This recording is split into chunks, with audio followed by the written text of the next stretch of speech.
Huh? That's your management mistake? Why do I have to stop drinking and go back? Even though I had anticipated it, I was at a loss for words when my prediction came true to such an extent. Please don't say that. I'm begging you. Stop nagging.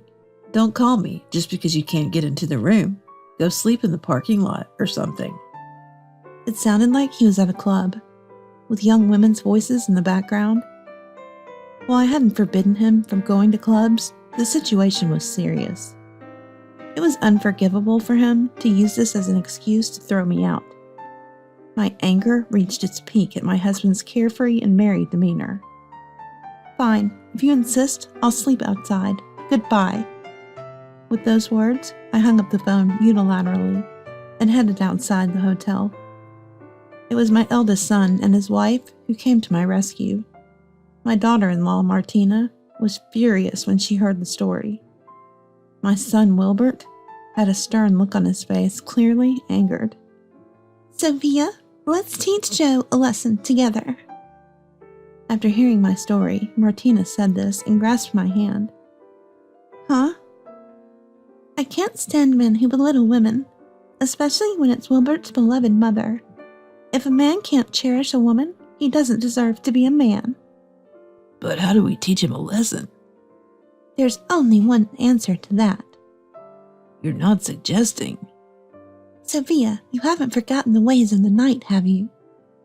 Wait, what are you planning to do? We're going to show him the pain. Let him feel what it's like to be belittled as a woman. Martina's laugh, though sinister and almost terrifying, echoed. That's why I didn't want to come. Anchorage is just cold, and there's nothing to do. Upon arriving at the airport, my husband started complaining, making me sigh heavily. Sophia Alger, 59 years old. I came to Anchorage on a trip with my 65-year-old husband, Joe, who had recently retired. As a divorced single mother, I had been busy with work and raising my child after my divorce. My son, Wilbert, was still young, and I had no time to even think about romance. However, Joe, my current husband, relentlessly pursued me, wanting to be my support. But I was too busy to pay him any attention and kept working hectically. Nevertheless, Joe never gave up and kept asking me out.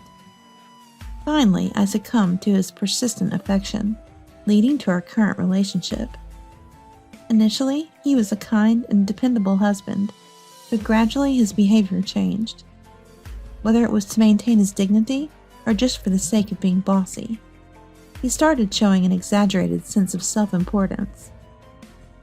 What are you saying so soon after we arrive? Look outside, it's all white. Although Joe had become a mistakenly henpecked husband, he was still my partner of many years.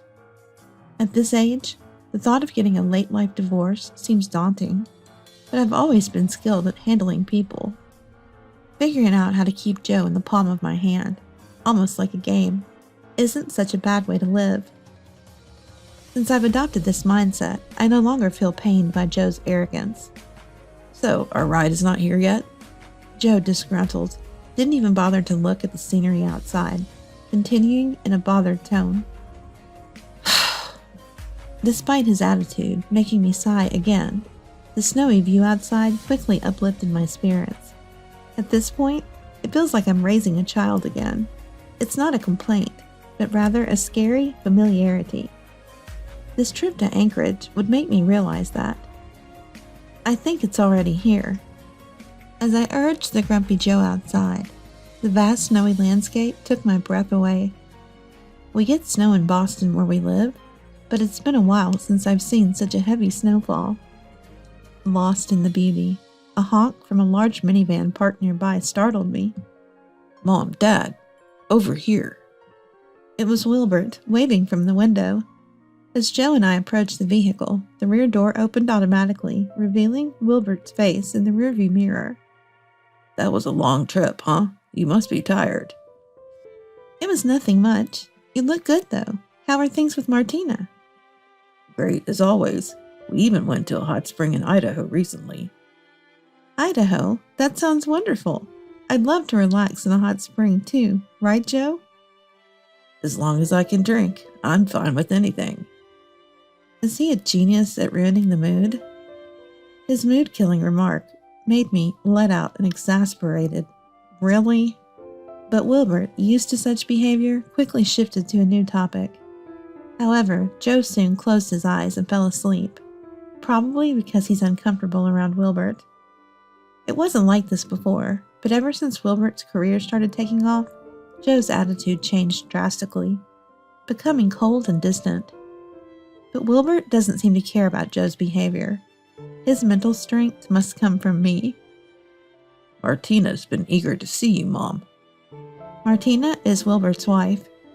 When he first announced he was dating a girl 13 years his junior, our relatives were all over him, accusing him of leading a young girl astray. But in reality, Wilbert had found someone truly wonderful, and as a parent, I couldn't be happier. Tell her we'll see her tonight, okay? I'm looking forward to it. Got it. I've arranged for our chauffeur to pick you up. Thank you so much, really. Don't mention it. You're in Anchorage now. Enjoy it. The conversation never ran dry, perhaps because it had been years since we last met. Before we knew it, we had reached the station area, and the car pulled up at our hotel. After thanking Wilbert, we got out of the car and headed towards the hotel lobby. Hey, go check us in. I'll wait here on the sofa. Joe seemed exhausted from the travel, quickly settling onto a lobby sofa. Used to his ways, I checked in and got the room key. Got the room key? Ah. Joe responded briefly and lethargically got up to head for the elevator. Once we reached our floor and entered the room, a breathtaking view greeted us. Wow, it's beautiful. When was the last time I saw such a sight? We just saw it. Is it really worth getting that excited about? Really, Joe, why do you always have to say something that ruins the moment? Keep talking like that and your face will stay twisted. I couldn't help but retort to his unnecessary comment, and Joe just grunted and laid down in the bed. He turned on the TV and started flipping through the channels, throwing a question over his shoulder. What, they don't have that show here? Joe, this is Anchorage. Of course they don't have our local programs. What? I knew that. Just saying, you know. He definitely forgot. He absolutely forgot we were in Anchorage right now. It's these occasional, obvious moments that make it hard to leave him alone. But I can't tease him too much, or he'll sulk and refuse to do anything. It's a bit tiresome having to balance it just right. Joe, let's go outside. I want to explore the city. You go on your own. I'm going to rest until it's time. I'm tired. His indifferent response on this much-awaited trip made me frown. What did he even come to Anchorage for? Frustrated as I was, I quickly tucked away those feelings and switched gears. I knew too well that once Joe got like this, he wouldn't budge. Resigned, I decided to explore the city alone. Anchorage had changed since I last visited. The familiar sights I remembered were nowhere to be found, but it was refreshingly new. I continued exploring the city streets until it was time to meet Wilbert and his family together for dinner. As it was getting late, I decided to head back to the hotel. I thought I'd need to fetch Joe, but it turned out to be unnecessary. There he was in the lobby, waiting on the sofa with a lively expression. Is our ride here yet? You really spring into action when alcohol is involved, don't you? Joe loves his drinks, and his drinking habit has been a problem for me. I had asked him to restrain himself this time, not wanting to trouble our eldest son and his wife. But Wilbur insisted he'd handle it, and I reluctantly agreed. The drinks in Anchorage are supposed to be great. I'm going to drink to my heart's content tonight. Just keep it moderate, please. We can't cause trouble for Martina and the others. The thought of causing a scene filled me with dread. As we waited, a minivan pulled up, and what seemed like Wilbert's driver appeared, escorting us to the vehicle.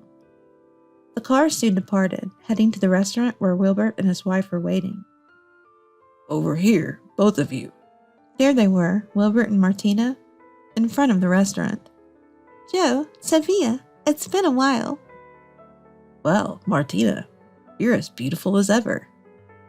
Thank you, Joe. I'm really happy you called and came all this way to visit us. We had to. Inviting my son and his wife is only natural when coming to Anchorage. It was Joe who had suggested inviting Wilbert and his wife. He said since we were going to Anchorage, why not invite them? But his real intention was probably Martina. He wanted to drink with a beautiful woman. His ulterior motive was obvious. But Martina, being experienced, handled it well. Don't worry, Sophia. Leave it to me. You must be tired from your usual routine. I'll take care of Joe so you can enjoy the meal, okay? Her kindness, more concerned about me than Joe's intentions, made me decide to indulge in it. Come on, let's go inside where it's warm. The food here is delicious, and the bourbon is top-notch. Really? That sounds exciting. He really livens up when it comes to alcohol. With an exasperated look, I watched as the men disappeared into the restaurant. Joe is still the same, isn't he? Really? Always such a handful. But he's pretty simple from your point of view, right? I guess it's a walk in the park for me. Foo. It's comforting to see that some things never change. Let's go inside and eat some delicious food, shall we? Martina and I walked in later and were guided to our table. The men had already started drinking, and both of us sighed at the sight. The meal began, and we enjoyed Anchorage's fresh seafood and delicious drinks. It was a lavish experience, and the clock was nearing 10 p.m. Man, that was good. I always wanted to bring you two to this place when we came to Anchorage. I'm glad we did. It was really delicious, especially the bourbon. It was superb. Joe, you say that about anything you drink, right? Now, Sophia. But really, it was wonderful. I had a great time talking with you, Sophia. I'm satisfied, too. Martina's smile seemed angelic, and I couldn't help but smile naturally. The restaurant was about to close, so we paid the bill and headed out, taking a taxi back to the hotel. You go back to the hotel first. What will you do? I'm going out to drink again. It's Anchorage after all. I can't just not drink. I was astounded by Joe's nonchalant attitude. Having walked around all day, I was physically exhausted and decided to return to the room. All right, I'm off then. Joe walked off briskly into the night, increasing my sense of disbelief. Just as I thought about taking a shower to relax, something struck me. Oh no, does Joe have the room key? After Joe left last, I realized I hadn't taken the room key from him. This hotel required guests to manage their own room keys, and losing one meant a fine. I didn't lose it, but I needed to call Joe back. No choice but to call him. What a predicament. How many times had I sighed today? While pondering this, I called Joe, who surprisingly answered quickly. What's up? You're interrupting my fun. His obviously irritated voice made me slightly annoyed. But getting angry would only worsen his mood. I reminded myself to smile and forced a strained one over the phone. Sorry to interrupt, but you have the room key, right? I can't get into our room. Could you please come back? Huh? That's your fault for not managing it. Why do I have to stop drinking and come back? Though I anticipated his response, it was still frustratingly on point. Please don't say that. I'm really stuck here. Stop nagging me. If you can't get into your room, just sleep in the parking lot or somewhere like that. I could hear the voices of young women in the background. Maybe he was at a club. I hadn't forbidden him from going to clubs, but the current situation was serious. I couldn't tolerate him leaving me out in the cold like this. My anger peaked at Joe's carefree and merry attitude. Fine, if that's what you want, I'll sleep outside. Goodbye. After saying that, I ended the call and headed outside the hotel. I should have thought of asking for a master key, but I was too angry to consider it at the time. The Anchorage night was freezing, and I could feel my body temperature dropping rapidly. What should I do now? Just then, my phone rang. Oh, Mom, what are you doing right now?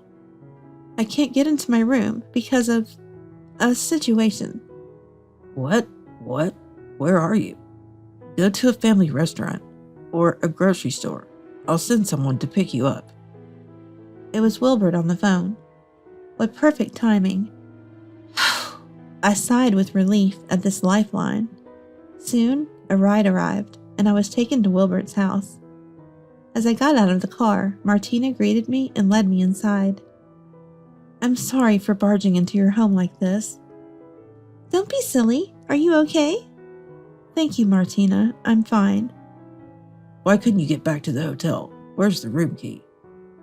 As I sat on the living room sofa, moved by Martina's warmth, Wilbert spoke up in a serious tone. I explained the situation to him and sipped the coffee he ordered. So, it was Dad, after all. You knew? Actually, I got a call from one of my staff earlier. They said a man resembling your husband was at one of my clubs, arguing with his wife on the phone. Unbeknownst to Joe, Wilbert was a shrewd businessman who owned several establishments, including a club. Joe had apparently gone there. Unbelievable. Who just leaves a woman out in the cold because he wants to drink? Aren't you upset about it, Sophia? Huh? Martina's question left me speechless. Certainly, I couldn't contain my anger. But after decades together, I had resigned myself to the idea that this is just how he is, and getting angry was a waste of time. I'm really upset. To treat someone important to you like that, even if it's Joe, I can't forgive that. Martina's face was stern as she confronted me, making me instinctively step back. Sophia, let's teach Joe a lesson. Huh? I can't stand men who belittle women, especially when it's Wilbert's dear mother.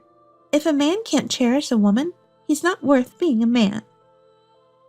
But how do we teach him a lesson? There's only one answer to that. You're not suggesting. Sophia, you haven't forgotten the ways of the night, have you? Wait, what are you planning to do? We're going to show him the pain. Let him feel what it's like to be belittled as a woman. Martina's laugh was sinister, almost terrifying. Come on, we can't just sit around. We need to hurry and get ready. Sophia, Wilbert, let's go. With those words, Martina led us in a taxi to the club managed by Wilbert. Upon arrival, several staff members greeted us at the entrance.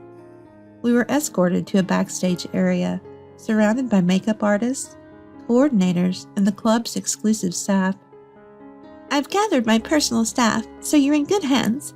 Let's let you get back to your glamorous self, Sophia. Wait, Martina, what are you saying? We're going to show Joe just how incredible you are.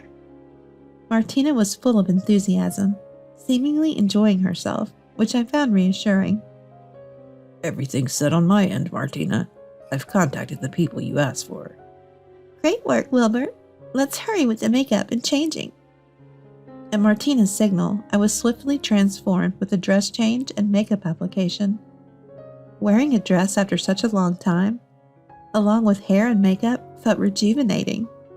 The corset straightened my posture naturally. Sophia, are you ready? Yes, of course. I lifted my face with determination, ready to step into the battleground that the club would become. Excuse me, sir. We have a special event tonight. Would you like to join our number one for a drink free of charge? The server's offer, especially mentioning no charge, brightened Joe's face. For Joe, there was no reason to refuse. Sure, that's fine. Introduce her to me.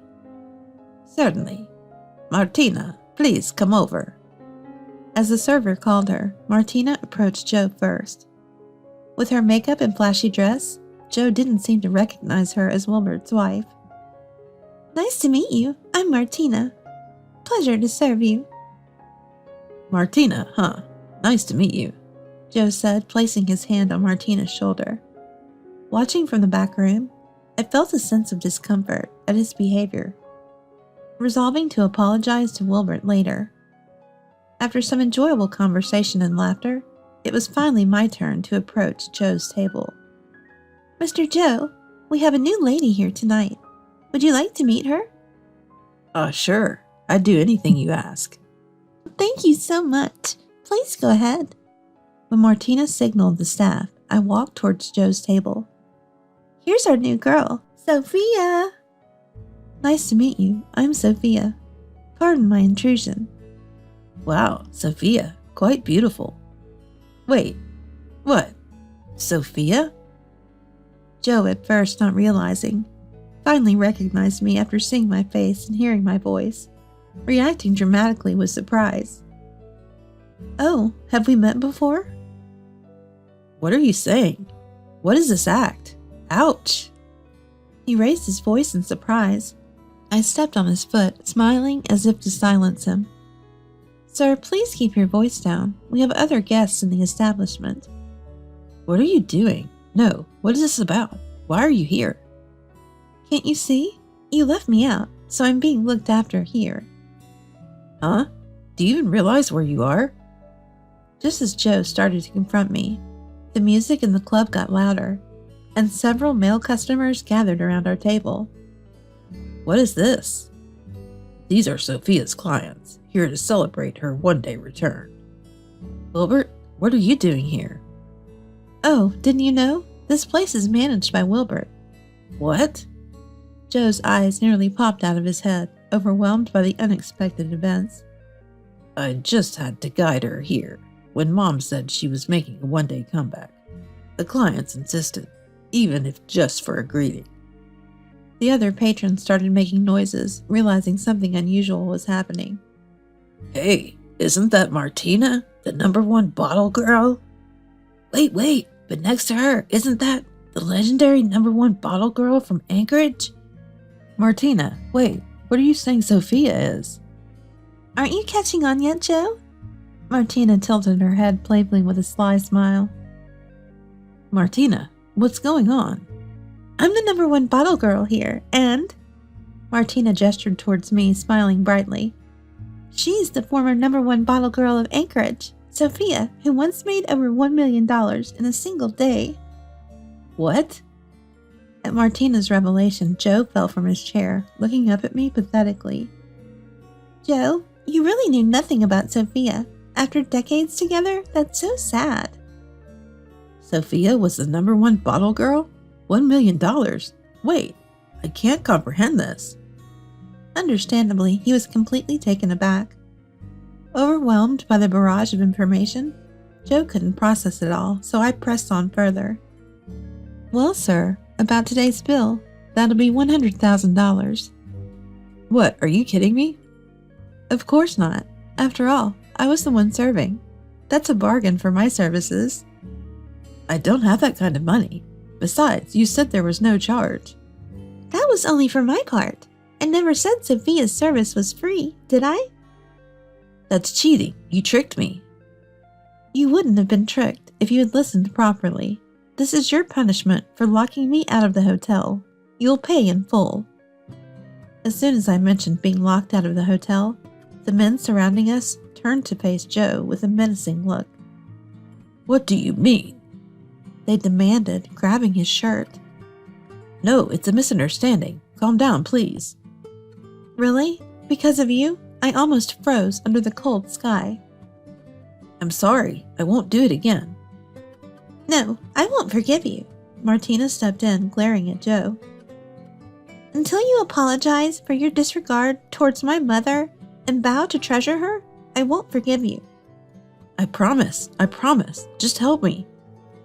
Joe, begging pathetically, was released after being forced to make a heartfelt apology. Sophia, I'm sorry. I was wrong. I won't be arrogant anymore. I'll cherish my family. Please forgive me and let's start over. A burly customer grabbed Joe's hair, turned his face towards me, and threatened him not to disrespect me again, then roughly threw him to the ground. I promise I won't mistreat my wife again. I'll cherish her. Joe was finally released and went to apologize to Martina and the others. After being sternly reminded by Martina, Joe also changed his attitudes towards Wilbert. Later, discussing this with Martina, she pointed out, "Charging $100,000 for service is pretty much fraud. I was worried we'd get caught." We both chuckled at this. Indeed, the story about me being Anchorage's former #1 bottle girl was a fabrication. While I had worked there, I hadn't achieved anything extraordinary. Wilbert and Martina had gone out of their way to arrange everything, explaining the situation to the club's clients, all to keep Joe in the dark. Those surrounding me were all Martina's clients, who gladly agreed to play along for her. Since then, Joe seems to have truly changed, becoming as kind as he was when we first married. He still occasionally dreams about that hellish day, especially remembering the face of the man who grabbed him. While I felt a bit sorry for him, I thought it served as a good lesson